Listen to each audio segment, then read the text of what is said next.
Ladies and gentlemen, thanks for joining us on the primetime news on Equinoxe television. We are live from Cameroon's economic capital city, Douala. Equinoxe Central News Desk. Thanks for joining us. In our top story, the deadlock on the announced talks between the governments of Cameroon and separatists in the armed conflict in the northwest and southwest regions of Cameroon said to be a winning strategy for one of the party. The hidden operations will be revealed to you in the second part of this newscast. And shocking enough, state armed groups and non-state armed groups have been accused of raping women in the northwest and southwest regions of Cameroon. Revelations made in the southwest regional chief town of Boya. In this edition of the news, Bamenda, chief town of the northwest region of Cameroon, finds reasons to smile after the armed conflict that started in 2016 has been causing them havoc and, of course, tears and pains to inhabitants of the northwest regional chief town. These stories and more will be developed in the course of this news. Stay with us.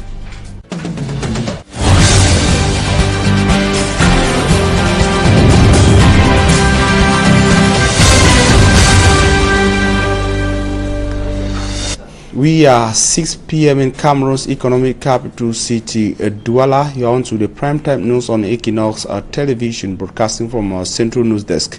We begin on one of our top stories. Rather, we begin on this news from the nation's political capital, Yaoundé. Meeting on with regards to the National Communications Council meeting on its 27th ordinary session in the nation's political capital, Yaoundé. The National Communication Council, the NCC in Cameroon, examined and deliberated on 5 cases under regulations. Members, according to its national president, Peter Esoka, decided to slam a 1-month suspension from journalism practice in Cameroon to 2 journalists of a television station in Yaoundé, Cameroon. 1-month suspension to the chief executive officer of the same television station in Yaoundé, Cameroon. 3-month suspension from the practice of journalism in Cameroon for a journalist practicing in a print media organ based in Yaoundé, Cameroon. 1 month suspension for a radio presenter in Yaoundé, Cameroon. 2 other journalists of 2 different print media organs also concerned were warned, according to the decision published by Peter Esoka, president of the National Communications Council in Cameroon. And I will talk something else. A business guru in Gaoundéré in the Adama region of Cameroon has been assassinated by men of the underworld. While in Cameroon's economic capital city, internet fraudsters, commonly known as Kamers, who have been using the face of Cameroon's soccer star Samuel Eto'o to extort huge money from nationals and foreign nationals, have been presented to the public by elements of the judiciary police in Bonanjo, the heart of the city of Douala. Simanjikan Gabriel tells us more on these stories. Inhabitants are in tears. A popular businessman has been slaughtered by unknown gunmen. According to the brother of the deceased, the wife of his late brother informed him about the incident at about 1 a.m. The residence of this businessman was scattered by the thieves after they must have committed the act on him. Investigation have been opened by security forces to track down the killers of the trader who sells at Petit Marché in Gaoundéré. In Douala, Perfura Nchoya Seydou, 38 years old, and Nchoya Ibrahim, 27 years old,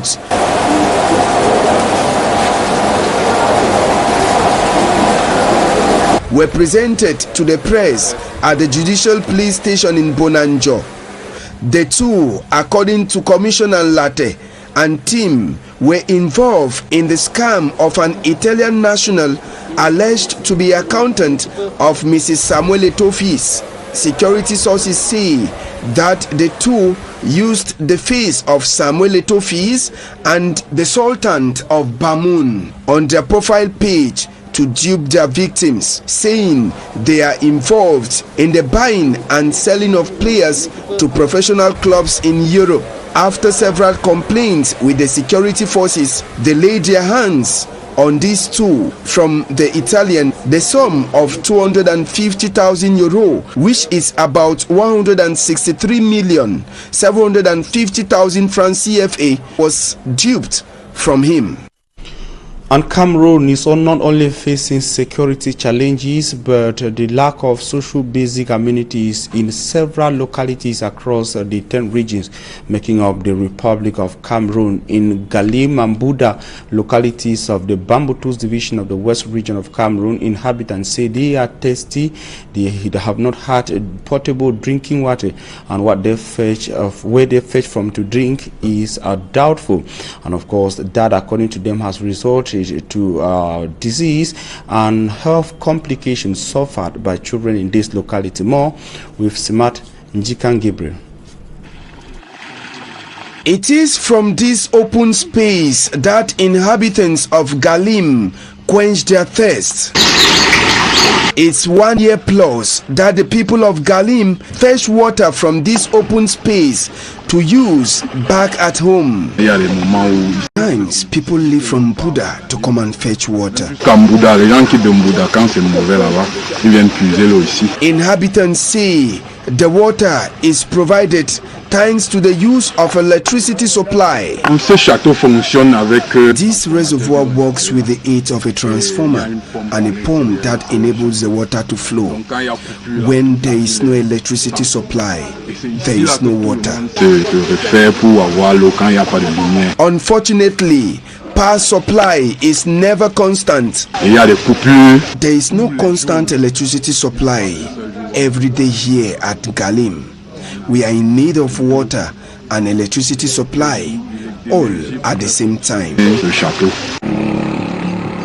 Not very far from Galim is Mbuda. Here, water has stopped flowing from their tap for several years now. As a result of the absence of the liquid, the inhabitants are forced to drink from a running stream whose water is questionable. It is very complicated. This is the only water point that we get water from. It is not even well constructed, but out of desperation, we are forced to drink the water from it and use it too. The population of Mbuda had since in the 1990s subscribed to be supplied by the water company, but till date water is not flowing. And no doubt Galim and Buda are rural areas in Cameroon, but in urban metropoles in Cameroon, these problems exist.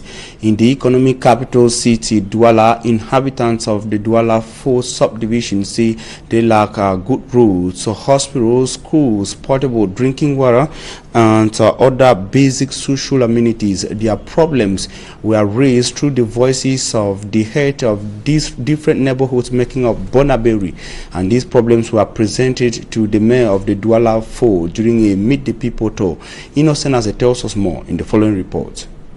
Deplorable roads, overcrowded markets, limited schools, lack of pipe-borne water, and constant power cuts are the challenges faced by the population of Bonambape and the quarters in the Douala 4 municipality like Mabanda, Foreba, and others. The routes in Mabanda were well traced from the onset and well marked, 14 meters, 12 meters large, but unfortunately, gradually, the population, the people who are next to the route, occupy gradually using different methods to occupy the route. Finally, the routes are now 6 meters, 8 meters. We have also the problem of education. We have about 4 nursery schools that have been created in Mabanda.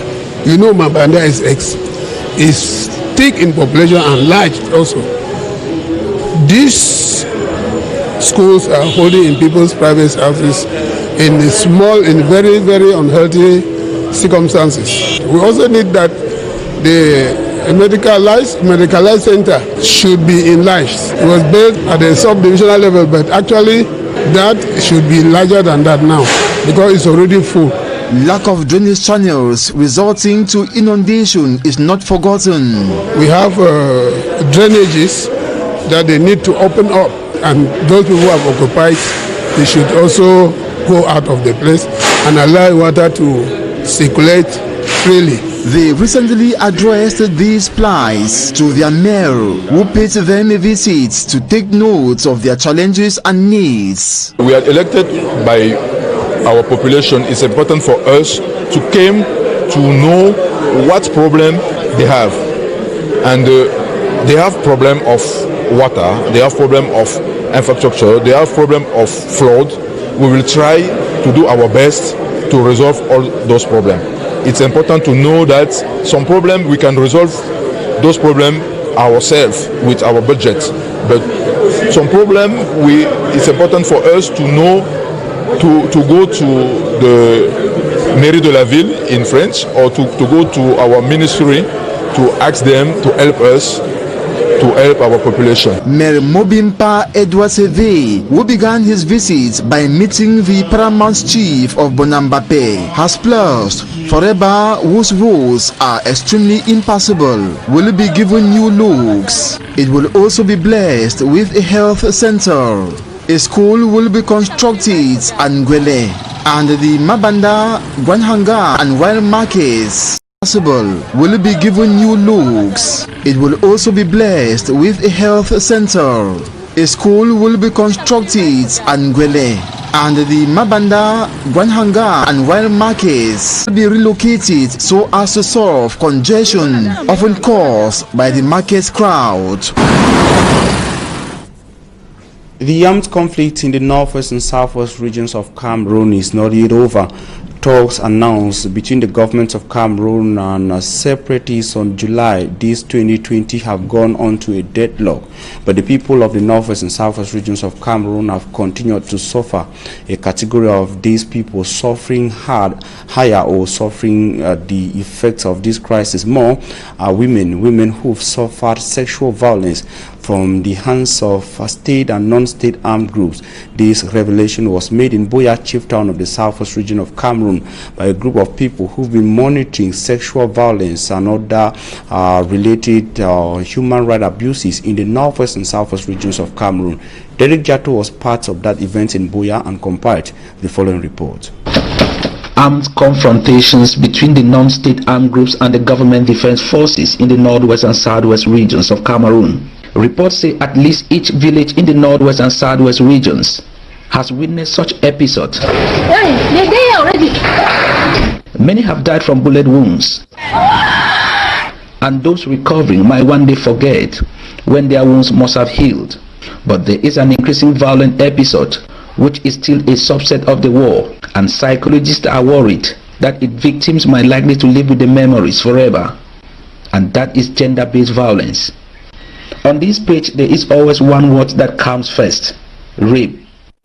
The people who perpetrate these actions more during this conflict era are the non-state armed groups and the state armed groups. And this is the situational picture of gender-based violence as at now in the northwest and southwest regions of Cameroon.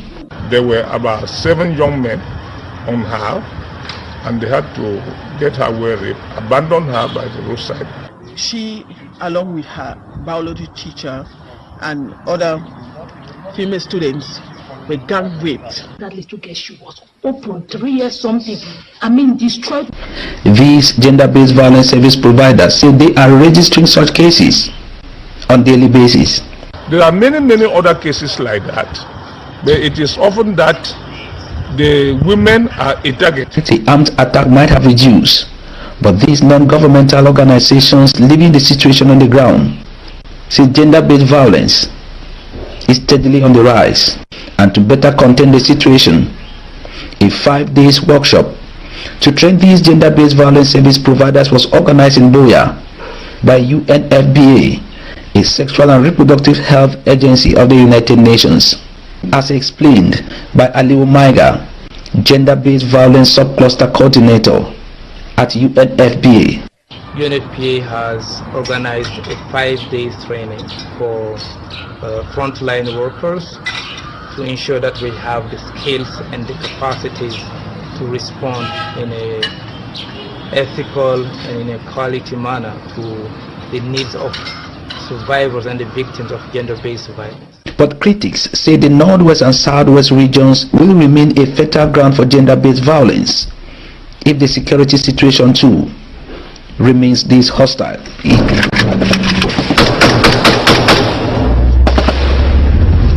Third stories, including killings, have characterized life in the northwest and southwest regions of Cameroon since the start of the armed conflict. Bamenda, chief town of the northwest region of Cameroon, has been at the center of numerous atrocities running from beheadings and killings.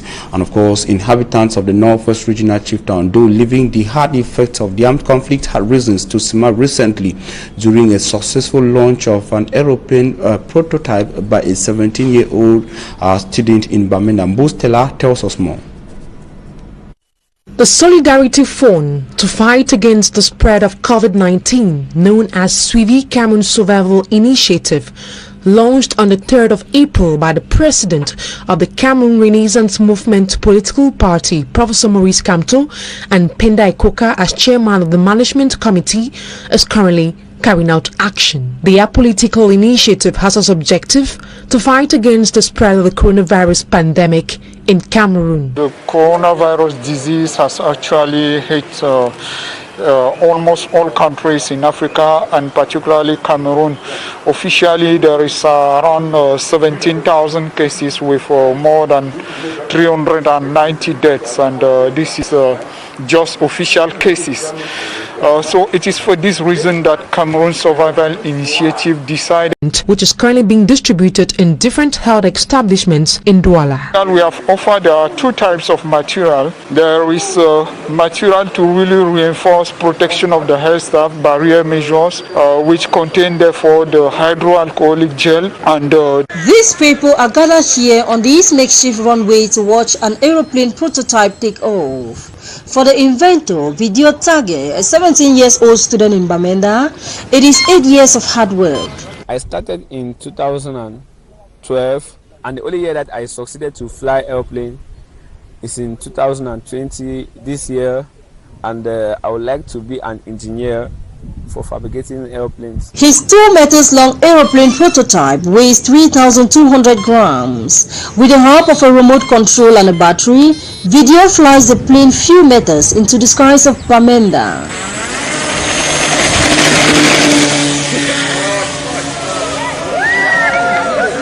To have achieved this far, the young inventor has had the support of his father. My parents have supported me with 200,000 francs, and the money is finished, and my father is definitely blind. His dreams are big, but the challenges are many. The device that I use to control the airplane is not really good, and the device is not really good because when the airplane is in the air, I don't really see it clearly.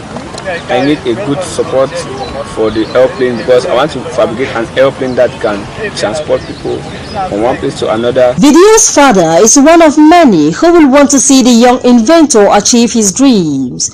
He is bent on having his son go through with his invention, but is financially limited. All my eyes, so don't tell all money I get I don't succeed for see. I don't a bamboo chair. And over 4 years when they so when we did this we did it also so until George die okay I enema we feel that the picking my picking so feel me because I picking for the war no my picking.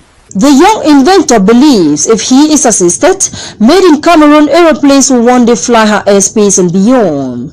But with little or no follow-up by Cameroon's Ministry of Scientific Research and Innovations, inventions like this one have ended as mere dreams of the inventors. Video's wish is that his project is not one of sort.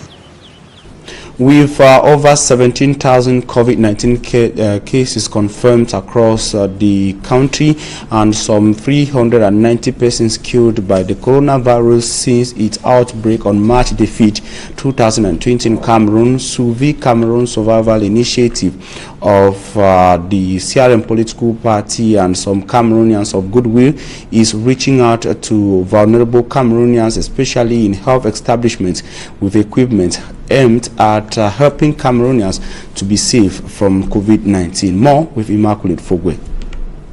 The Solidarity Fund to fight against the spread of COVID-19, known as Suivi Cameroon Survival Initiative, launched on the 3rd of April by the president of the Cameroon Renaissance Movement political party, Professor Maurice Kamto, and Penda Ikoka as chairman of the management committee, is currently carrying out action. The apolitical initiative has as objective to fight against the spread of the coronavirus pandemic in Cameroon. The coronavirus disease has actually hit almost all countries in Africa, and particularly Cameroon. Officially, there is around 17,000 cases with more than 390 deaths, and this is just official cases. So it is for this reason that Cameroon Survival Initiative decided not just to help the population but also help the health staff, which are the frontline soldiers against this fight. The different contributions made by Cameroonians have been used to purchase health equipment, which is currently being distributed in different health establishments in Douala. And we have offered two types of material. There is material to really reinforce protection of the health staff, barrier measures, which contain therefore the hydroalcoholic gel and the mask, the KN95 mask, which is very specific for the health staff. We have also offered material for diagnosis. This includes diagnostic tests, and then we have offered material to reinforce management of the patient, oxygen saturation to appreciate the need of the oxygen for the patient, then oxygen concentrator, which helps extracting the oxygen and then giving it to the patient under monitoring. We have also offered electrocardiogram, and this electrocardiogram helps in appreciating whether there is arrhythmias, because some of these patients may present with arrhythmia either related to the disease itself or either related to the medications that are used. So you can see that, and including blood pressure machines. We have offered electronic automatic blood pressure machine. The limited number of equipment in most health facilities in Cameroon is said to be one of the major causes of mortality rates in the country. Because we know that most of our hospitals are really not enough equipped even before the coronavirus disease. So this is really an opportunity to equip our hospitals and then to upgrade some of the equipment that they were already having.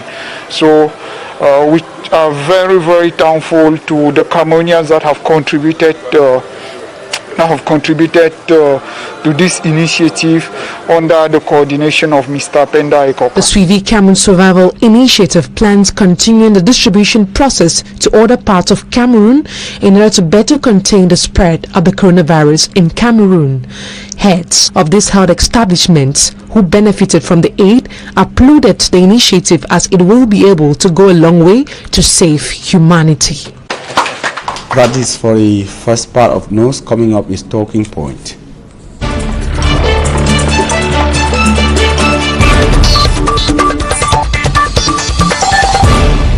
Thanks for joining us on Talking Points. Ladies and gentlemen, we are receiving Barrister Tamfo Richard. Barrister, thanks for accepting our invitation. Thank you, Mr. Fomi Armstrong. The pleasure is all mine. Barrister, we begin with one of our lead stories talking about the deadlock on the announced talks between the government of Cameroon and separatist fighters. Actually, when this information was made known on July, sometime around the 13th of July 2020, Cameroonians were happy. Those in and out of the country were happy. We had support coming from the international community based on their declarations. It appeared everybody was happy and it was a welcome initiative. What, according to you, went wrong? Yes, the raw truth is that ever since this crisis started, You have some people who are feeding very fat from the crisis. Some people are fueling it the more. So any initiative in trying to look for a lasting solutions will always happen, as we just witnessed what happened in July, as you said. It's however regrettable that we have information that negotiation talks were coming up from Switzerland, the Swiss talks, and just of recent we experienced, after the call of the United Nations, that parties involved in armed conflicts around the world should give a stop or a ceasefire as a result to enable them combat COVID-19. But all the initiatives which are coming or puffing off is being given a deaf ear. So it's however regrettable to me, and I think that the only reason is that some people are eating fat from the crisis. But Barrister, Cameroon is not an island.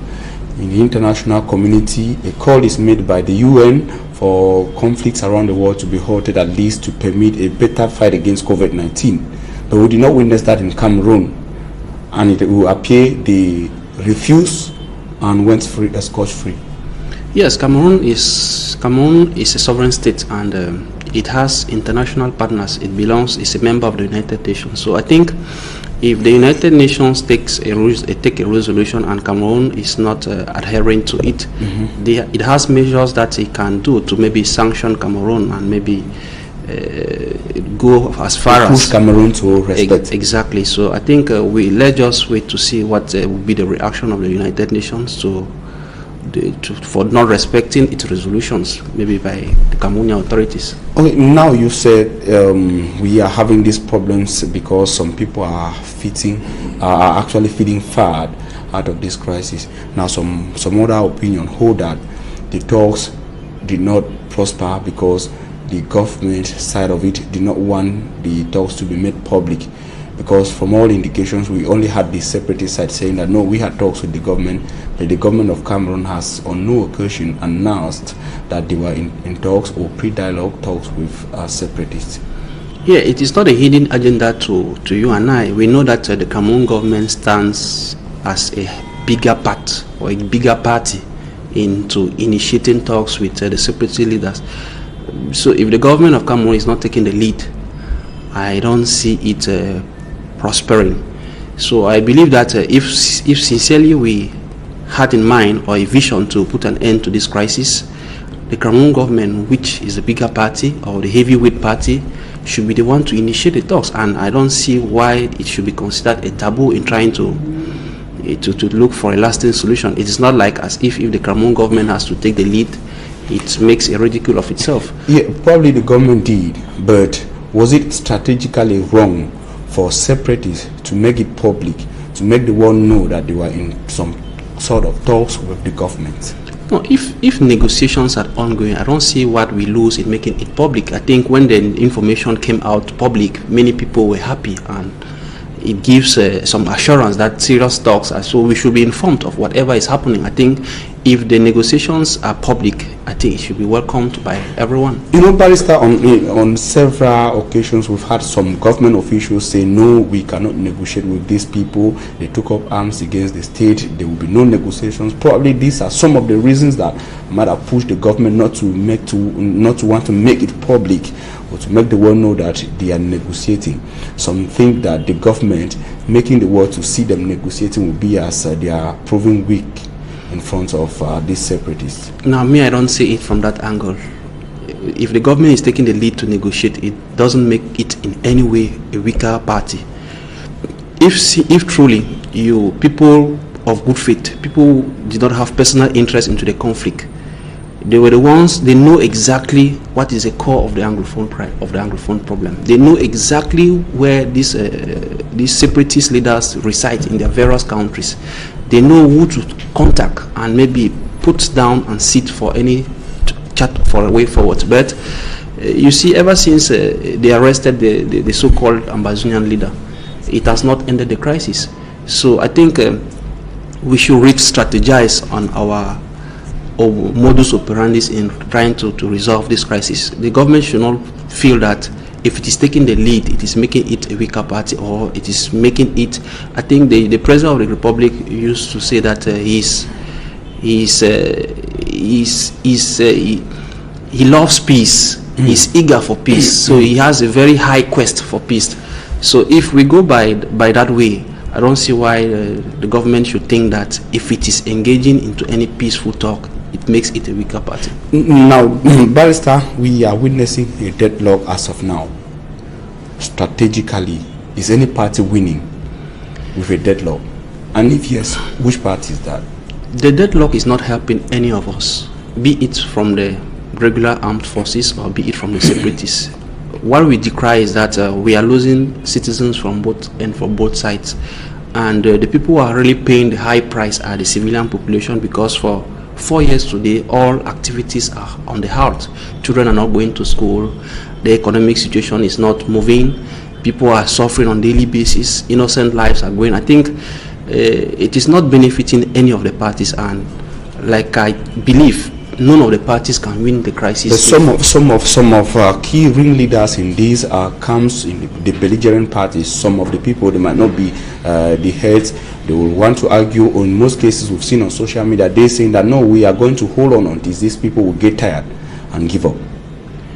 Well, to me, when there is any conflict, what you should be seeking is lasting solutions. So it is not like you have to weaken the other person's strength before you think you have won. No, I don't think in an armed conflict like this one that is rocking Cameroon for 4 years, who could imagine that the crisis will go up to this period of time? And it is far from ending if we continue with this deadlock. We want to remain in our shells without moving forward to say, okay, how do we dialogue? We keep on taking cosmetic measures to resolve the crisis. That is how the crisis every day, it is changing faces, and on every day and daily basis you have gunshots all over. You put in place a reconstruction plan when the war is still an ongoing event. So just to tell you that some people are gaining interest or having particular interest in making sure that this crisis should not come to an end, because they are only taking measures that are only provocative, and they are not really sufficient to put an end to the crisis. Because they don't want the crisis to end. Exactly. The pains of the people, the women, for example, that we've seen them being raped in these regions, violated, is really not their concern. They are not really sufficient to put an end to the crisis. Because they don't want the crisis to end. Exactly. The pains of the people, the women, for example, that we've seen them being raped in these regions, violated, is really not their concern. Yes, that is the conclusion I make. Now, Barrister, people within the government will always say the government has done a lot. They've said so. The government has done a lot with regards to bringing peace to this region. They will start to talk about the major national dialogue. Even before the major national dialogue, they will talk about commissions that are being created from the start of the Anglophone crisis, led by different key officials to the north and southwest region. They move from there to the major national dialogue, finally to the special status given to the northwest and southwest regions of Cameroon. Now they say they've done it. Separatists should at least make a move. What can separatists actually do in this context? Yes, I think what the separatists should also do is that first of all, there is a lot of confusion within their circles. There is an in-house or infighting among themselves.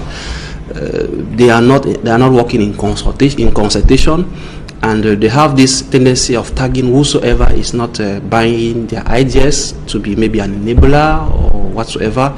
I think what is really dragging this crisis for long too is because within the secessionist group there is no harmony. The government is having that challenge of knowing that with who shall we dialogue. But to me, I think if we were serious, we cannot say we cannot use maybe one or two of the leaders to facilitate the talks, because when Ayok Tabe was arrested, we thought that maybe the government could exploit that avenue, maybe use him so that he can talk to the other groups that, okay, let's stand as one, or let's unite and see how we put our grievances with the Cameroon government. But do you actually see some of these other factions listening to such a call from Ayok Tabe? At first I believed, but as days go by, you have leaders arising from all angles, and now that it's taken another war turn. I really see the challenges of them now using Ayuk tablet to be very difficult. A group like Human Rights Watch would describe the Ayuk tablet faction as the major group in this armed conflict in the north and southwest regions of Kamer. If many other people view it the same, what should be stopping the government from actually taking it that no, this is actually a faction, and go into it, decide, and then whoever is not coming to the table, so the people within and out of Cameroon can rightfully tag the person as the bad person or the bad element in this crisis? I think there is a bad will from the government because, like I said, the government has some individuals among itself who do not want that this crisis should come to an end. So all the measures who are driving towards maybe achieving this peace solution, you have some who are instead using some avenues to fuel the crisis. So I think that there's this bad will in governance because, truly speaking, a country has a president, and if he himself had to take the lead, like for example the major national dialogue, had it been he was the one himself, rather than assigning it to the prime minister, you see that there will be some seriousness in whatever he's doing. And during that dialogue, you see the separatist leaders were not invited. So I think, to me, it wasn't serious. Okay, Barrister, now finally, these people that are suffering the hardest effect or the impact of the Anglophone crisis, I'm talking about the people of the northwest and southwest regions of Cameroon, at a point where both parties are not ready to come to the table to talk so they can have peace. What should the people do? Legally, can they hold the parties responsible for their suffering? Yes, the parties can hold both parties responsible because the people, exactly, the people who are suffering. We have international structures that can receive their complaints. War crimes have been committed, violations of all sorts of abuses of human rights have been committed. So there are international avenues whereby the suffering civil population can cease to be able to obtain remedy for the damages caused. Thanks very much, Barrister Tanko Richard, for accepting to be with us. The pleasure is all mine. Ladies and gentlemen, we thank you for your very kind attention. Stay with Equinoxe Television. Interesting programs are just right ahead.